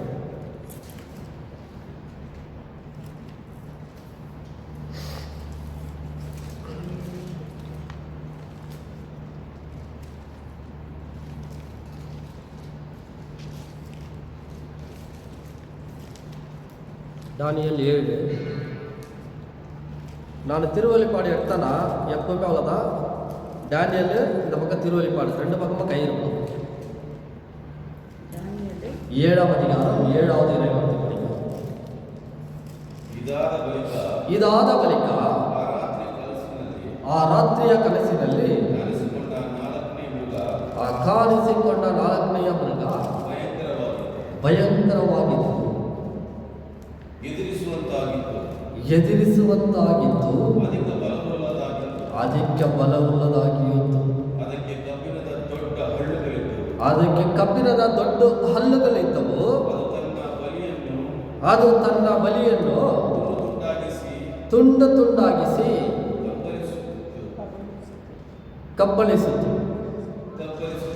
ಕಬ್ಬಳಿಸುತ್ತಿತ್ತು. ಮಿಕ್ಕಿದ್ದನ್ನು கால்களில் துளியுத்தா இத்தோ. தமிழ படிக்க பதில் 8 ஆயிடுச்சு இல்லைங்களா? 8 படிக்க பதில் 8 படிக்க. அந்த கொம்புகளை ಅಂದು ಮುಂದಿನ ಮೃಗಗಳಿಗಿಂತ ನಿರ್ಲಕ್ಷ್ಯವಾದದಂತೂ ವಿಲಕ್ಷಣವಾದದ್ದು. ಅದಕ್ಕೆ 10 ಕೊಂಬುಗಳಿದ್ದವು. ತಮಿಳ படிக்கிறது 7 8 தான் படிக்க படிக்கல 8 படிக்க. ನಾನು ಆ ಕೊಂಬುಗಳನ್ನು ಗಮನಿಸುತ್ತಿರುವಾಗಲೇ ಅವುಗಳ ನಡುವೆ ಈಗೋ ಇನ್ನೊಂದು ಚಿಕ್ಕ ಕೊಂಬು ಮೊಳೆಯಿತು. ಅದಕ್ಕೆ ಎಡೆ ಮಾಡಿಕೊಳ್ಳಲು ಮುಂಚಿನ ಕೊಂಬುಗಳಲ್ಲಿ ಬೇರು ಸಹಿತ ಕೀಳಲಾಯಿತು. ಆಶ್ಚರ್ಯವೆಂದರೆ ಆ ಕೊಂಬಿನಲ್ಲಿ ಮನುಷ್ಯನ ಕಣ್ಣುಗಳಂತೆ ಇರುವ ಕಣ್ಣುಗಳಿದ್ದವು. ಕೊಳ್ಳುವ தமிழ படிக்கிறது. இவற்றுக்கு பிறகு இரவின் காட்சியில் கண்ட 4ஆம் விலங்கு அஞ்சு நடுங்க வைக்க தோற்றமும் மிகுந்த வலிமையை கொண்டதாய் இருந்தது. அதற்கு பெரிய இரும்பு பற்கள் இருந்தன. அது தூள் தூளாக நொறுக்கி விழுங்கியது. இருங்க போதும், இது கொஞ்சம் எக்ஸ்பிளைன் பண்ணு. இப்போ இந்த வார்த்தை படிச்சுங்க இல்லையா? இப்போ இந்த மாதிரி விலங்கு எதெல்லாம் இருக்குதுங்களா? தெரிஞ்ச மாதிரி இப்போ இருக்குதுங்களா? தெரியல. சரி, ஜெர்மனில் சாத்தான் சர்ச்சுன்னு தொடங்கி ரொம்ப நாள் ஆச்சு தெரியுங்களா? சாத்தான் சர்ச்சு தொடங்கி இருக்கிறாங்க ஜெர்மனில். ரொம்ப வருஷம் ஆச்சு விடுங்க. தமிழ்நாட்டில் இப்போ 3 வருஷத்துக்கு முன்னாடி தொடங்குறாங்க. இப்போ லிங்கராஜபுரத்தில் ஒரு சர்ச் இருக்குது. லிங்கராஜபுரத்தில் பிரிட்ஜு ஏறி மரியன் பாலா இந்த பக்கம் போனீங்கன்னா சாத்தான் சர்ச்சுன்னு ஓப்பன் பண்ணிக்கிறாங்க. இந்த சர்ச்சுக்கு எங்கேருந்து துட்டு வருது தெரியுமா? எங்கே துட்டு வரணும்? எங்கேருந்து வரும்? இந்த நான் சொன்னால யூரோப்பியன் கண்ட்ரிஸ் அவங்கக்கிட்ட தான் வரும். இதெல்லாம் யார் இணைஞ்சிருக்கிறாங்க அவங்க தான் துட்டு. நெக்ஸ்ட் அவங்க தான் இந்த உலகத்தை ஆள போகிறாங்க. ரைசலாம். நீங்கள் சொன்ன மாதிரி பெரிய பற்கள் கொண்ட அந்த விலங்கு எழுந்து வந்தது. விசித்திரமான விலங்கு எழுந்து வந்ததுன்னு சொல்கிறாங்க. இப்போ எதனா ஒரு விலங்கு வந்துக்குது அந்த மாதிரி இரும்பு பற்கள் கொண்ட பல்லு. அப்படின்னா என்ன தெரியுமா இருக்காங்க? சொல்கிற கேள்வி. உலகத்திலேயே ஒரு பெரிய சாத்தான போல ஒரு உருவை இந்த இது பண்ணியிருக்காங்கல்ல, இந்த ஆர்டிஃபிஷியல் இன்டெலிஜென்ஸ் அந்த மாதிரி இந்த ரோபோட்லாம் பண்ணியிருக்கிறாங்க. தெரியும் இல்லைங்களா? ரோபோட் வந்து இப்போ மிஷினில் வேலை செய்யுது, வீட்டில் வேலை செய்யுது, ஹோட்டலில் வேலை செய்யுது, கார் டிரைவ் பண்ணுது, எல்லாமே பண்ணுது.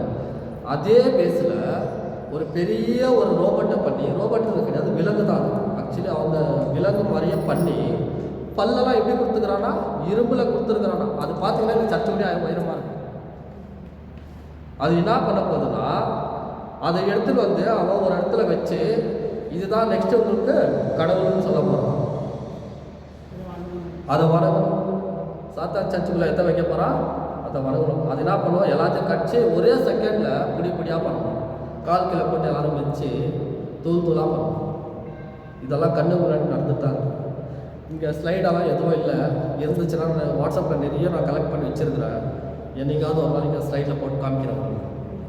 என்னென்ன நடந்து கொண்டு இருக்கின்றது உலகத்தில்? நிஜமாகவே பைபிள் படி நடந்து கொண்டு இருக்கின்றதா? உலகம் அழிந்து கொண்டு இருக்கின்றதா? நான் கண்டிப்பாக நடந்துக்கிறேன், கண்டிப்பாக நடந்துக்கிறேன். நம்ம தான் இன்னும் புரியாமல் அறியாமல் அப்படிதான்.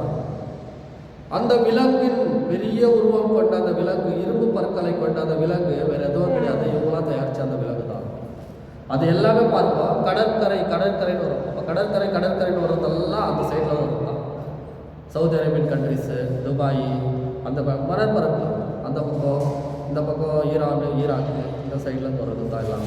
அது கூட இந்த யூரோப்பியன் கண்ட்ரிஸ், ஐரோப்பா கண்ட்ரி ஃபுல்லாகவே அதில் ஒன் ஆஃப் த ஒரு இது. அவங்க டோட்டலாகவே கடவுளை வெறுக்கிற ஒரு கூட்டம், எதிராக அவர்கள் செய்கின்றது தான் இந்த சதியின் திட்டம். Praise the Lord. ஹல்லேலூயா. போகிற டைம் ஆகிடுச்சு. இதுக்கு மேலே நான் 2வது குதிரைக்கு போக முடியல. நான் டைம் அடுத்த வாரத்தில் எடுக்கிறேன். இது ஒரு குதிரை பற்றி நான் இவ்வளோ பேசிகிட்டு இருக்கேன். நான் 2வது குதிரைக்கு நான் போகவே இல்லை. அது என்ன எடுத்துகிட்டு வந்துச்சு, என்ன அதிகாரம் எடுத்துகிட்டு வந்துச்சு, அதெல்லாம் நான் சொல்லுவேன். மூலத்துக்கு மட்டும் நான் இவ்வளோ விளக்கம் கொடுத்துட்ருக்கேன். Price the Lord. எழுந்து இந்த கடைசி ஜெபத்துக்கு நான் அன்பின் பரலோக பிதாவே, அப்பா இம்மட்டமா எங்களை வழிநடத்த எபினேசரே, இனிமேலும் நீர் அப்பா உமது ரக்கைகளுக்கு சேட்டைகளின் கீழ் எங்களை மறைத்து வைத்து நீர் பாதுகாப்பீர் என்று எங்களுக்கு வாக்குத்தத்தம் படித்த இயேசுவே, அப்பா நீர் எங்களை பாதுகாரும். அப்பா இந்த உலகம் கொண்டு வருகின்ற அப்பா எங்களுக்கு எதிரான பல திட்டங்களையும் சதிகளையும் அப்பா நீர் தாமே எங்களுக்கு விலக்கிக் கொண்டிருக்கின்றேன். அப்பா நீர் தாமே எங்களை வழிநடத்திக் கொண்டிருக்கின்றேன். இதோ நான் சொல்லுகின்றேன், இந்த உலகம் தர முடியாத சமாதானத்தை நான் உங்களுக்கு தருகிறேன் என்று சொன்ன ஆண்டவர் இயேசு கிறிஸ்து இதோ கொள்ள நோய் வந்த பொழுதும் நம்மளை காப்பாற்றி இதோ நமக்கு சமாதானத்தை கொடுத்து நமக்கு மீண்டும் உயிர் பிச்சையை கொடுத்த ஆண்டவர் நம்மை வழிநடத்தி கொண்டு கொண்டிருக்கின்றார். அவர் சொல்லுகின்றார், என் மகனே என் மகளே நீ பயப்படாதே. இதோ காலம் நெருங்கி வந்து விட்டாலும், இதோ சாத்தானுடைய ஆட்சி வரப்போகிற நாட்கள் வெகு விரைவில் வந்தாலும் நீ அஞ்ச வேண்டாம், நீ பயப்பட வேண்டாம். ஏனென்றால் நான் உன்னுடன் இருக்கின்றேன். ஆண்டவர் கூறுகின்றார், நீ எதற்கும் அஞ்ச வேண்டாம். நான் உன் பாதப்படியில் இதோ உன்னிடத்தில் நீ என்னை அழைக்கும் போதெல்லாம் உன் அருகிலே இருந்து கொண்டிருக்கின்றேன் என்று சொல்கிறார். ஆண்டவர் இயேசு கிறிஸ்து நம்மோடு இருக்கின்றார். அவர் சொல்லுகின்றார், நீ எதை பற்றியும் அஞ்ச வேண்டாம், நீ எதை பற்றியும் கவலைப்பட வேண்டாம். உணவு இல்லையே அப்பா, எனக்கு வேலை இல்லையே, எனக்கு வருமானம் இல்லையே, குடும்பத்தில் சமாதானம் இல்லையே, குடும்பத்தில் பிரச்சனை வந்து கொண்டிருக்கின்றது, எனக்கு எவ்வளவு பாடுகள் அப்பா, எனக்கு சிலுவை பாடுகளுடைய இது பெரிய பாடாக இருக்கின்றது என்று நீ ஏங்கிக் கொண்டிருக்கின்றலாம். ஆண்டவர் சொல்லுகின்றார், இதோ உனக்காகத்தான் நான் சிலுவையில் ரத்தம் சிந்தினேன், இதோ உன்னுடைய பாவத்திற்காகத்தான், இதோ உன்னுடைய கஷ்டங்களுக்காகத்தான், நீ செய்கின்ற அந்த விரோதமான காரியங்களுக்காகத்தான் நான் சிலுவையில் மறித்தேன் என்று நம்மளை பார்த்து அவர் சொல்லுகின்றார். இதோ நான் சிலுவையில் மறித்து தூய ரத்தத்தினால் உங்கள் அனைவரையும் நான் கழுவி விட்டேன். நீங்கள் புது படைப்பாக இந்த உலகிற்கு சென்று நற்செய்தியை அறிவிங்கள் என்று சொல்லுகின்றார். ஆண்டவர் அப்படிப்பட்டவர், நம்மை பாதுகாத்து வழிநடத்துகின்றவர், நம் குடும்பங்களை ஆசீர்வதிக்கின்றவர்.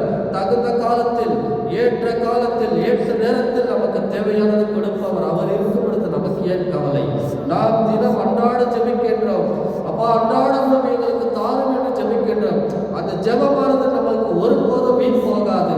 ஏனென்றால் நம் தேவைகளை சந்தித்துக் கொண்டிருக்கின்றவர் ஆண்டவர் இயேசு கிறிஸ்து. அந்த உண்மையான ஜெபம், அவர் ஜெபித்த அந்த ஜெபமானது ஒவ்வொரு குடும்பத்தையும் ஒவ்வொரு நபர்களையும், அதோ உனக்கு முன்பாக 10 பேர் உனக்கு முன்பாக உனக்கு விரோதமாக எழுந்தாலும் ஆண்டவர் அவர்களோடு போரிட தன் தூதர்களை அனுப்பி கட்டளையிட்டு அவர்களை வீழ்த்துவார். நாம் ஏன் கவலைப்பட வேண்டும்? ஆண்டவராகிய இயேசு கிறிஸ்து இதோ நமக்கு முன்பாகவும் இதோ நமக்கு பின்பாகவும் இடதும் வலதுமாக நம்மை பாதுகாத்து வழிநடத்தி வந்து கொண்டு இருக்கின்றார். அப்படியான இயேசுவை நாம் உள்ளத்தில் ஏந்தியவர்களாய், வாக்கு தத்தங்களை நாம் மனதில் ஆழத்தில் கொண்டவர்களாய், இயேசு கிறிஸ்துவின் பாடுகளை உண்மையான இந்த தவக்காலத்தின் அர்த்தத்தை புரிந்தவர்களாய், மனமாற்றத்தின் காலமாக நாம் வாழ நாம் பிறந்திருக்கின்றோம்.